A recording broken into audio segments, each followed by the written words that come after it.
Ripple, XRP, BlackRock have now confirmed it. Now, as you know in the past previous videos, you will already know that BlackRock has been hinting out a few things now for not only cryptocurrency and Bitcoin, but also with regards to XRP. Now, I do have a very important video showing the CEO of BlackRock, Larry Fink, saying that he cannot be mentioning XRP when it comes to the XRP ETF. So we will be having a look at that, as well as some other news and of course the price action for XRP coin today. Now, as you can see, we are doing pretty decent. It is a Sunday. Quite a few of these coins are up nicely, all in the green, and all I ask from you guys are two things, which is to smash that like button and to subscribe to the channel as well. So this is pivotal. As you can see, we have Gasparino asking directly, not beating around the bush, but asking Larry directly, how about an XRP ETF? And Fink replies saying, you know, I can't answer that. Gasparino was looking for a no but couldn't get it. And so my question is why he is not able to be talking about this. Is it because of the fact that Ripple are undergoing a lawsuit? And of course, if he says anything that may be wrong, or maybe he will be held accountable for it, it won't be good for him in general. But let's take a look at what he has said.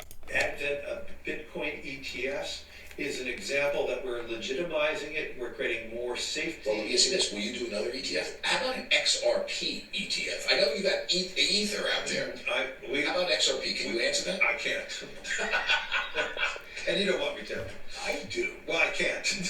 And you can see that when he says I can't, he's got a big grin on his face. I mean, at the end of the day, these large asset management firms do know of XRP, and it is ranked 6th on the highest market cap, I believe, in cryptocurrency in general. It has been talked about a lot and it is very much in the spotlight. It's saying that Bitcoin is like digital gold. So he has already said that Bitcoin is essentially better than even holding fiat currency, and that you shouldn't be worried when it comes to holding crypto in general. I mean, it is a bit ironic considering the fact that he did say that Bitcoin was essentially useless and a scam. I believe that JP Morgan said that a couple of years ago, but now they've obviously changed their tune. Now look, we are still in early days, right? You know, the spot Bitcoin ETFs just got approved of this week. I personally think that the spotlight now will be going on the Ethereum spot ETFs, and I think that when they come out, then we will potentially be looking at other altcoins. But in relation to the XRP ETF, look, we still have 6 months left until we are able to conclude that lawsuit case, and hopefully it should be in Ripple's favor. But once we are able to do that, that is half of the year gone. And I've said this in my previous video, we will only be having 6 months for the rest of the year, and I don't think that we will be seeing an XRP ETF coming for this year of 2024. Now maybe that might change going on forward. At the end of the day, Larry has actually said that tokenization will essentially be the future, and it will be the tokenization of all stocks, bonds and ETFs. And so of course it would make sense that XRP would be a player, but I would say for as of now, don't be getting your hopes up of seeing that XRP ETF coming out anytime soon. So the next bit of news that we have is this. Now, banks don't have to hold XRP digital assets on the books. They can leverage that product, connect with the digital asset exchange, uphold and then leverage that exchange to source liquidity in real time. The entire transaction happens in under 30 seconds.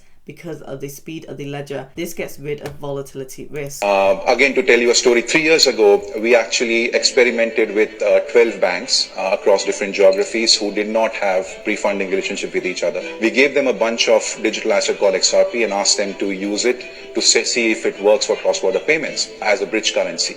They came back to us after 6 months and they said, look, it works beautifully, but we cannot use this. And there are two issues with this. Number one, it's highly volatile, so we cannot use it. Number two, my regulator will never allow me to use this. There is no risk weighting to this and it's too volatile. There is no way the central banks will allow me to use this. This was in 2015-16. So we went back to the drawing board and came up with a new product, as I mentioned, ODL, on-demand liquidity. And basically what that product does is, through that product, banks do not have to hold a digital asset on their books. They could leverage that product, connect with a digital asset exchange, which mind you is fully licensed and supervised, and then leverage that exchange to source liquidity in real time. And because the entire transaction happens in less than 30 seconds, because of the speed of the ledger, the volatility risk is taken care of.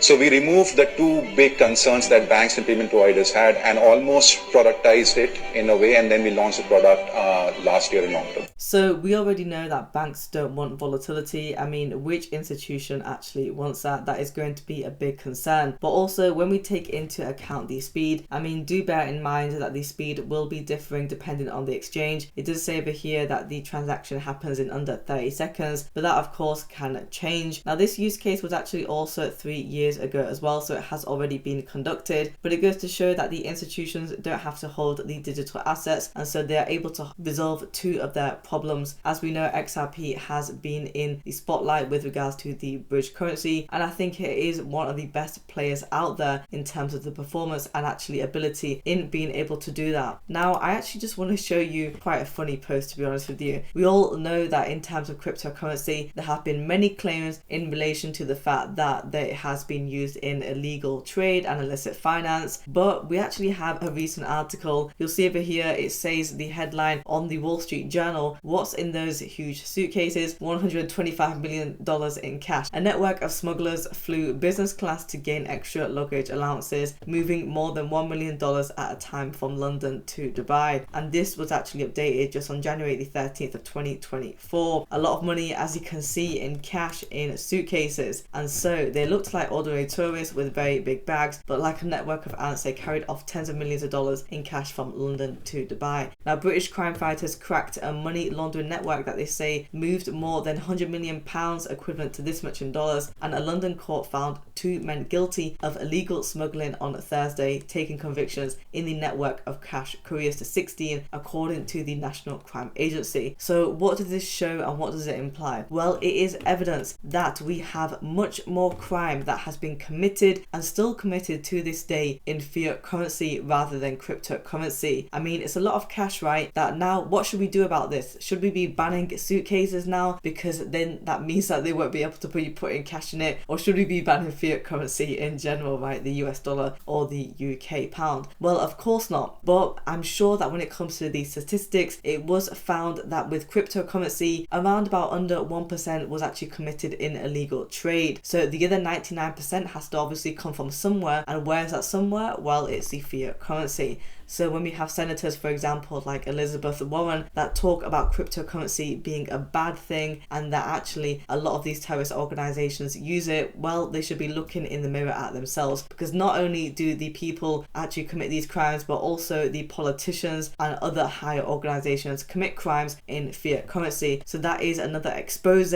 So let's take a look at the price action for XRP coin today. As you can see, we are currently trading at 0.5763. We are up by 0.41% on the 1-day chart, and for the 24-hour volume, we are down by 61.15%, and we are trading at $574.4 million.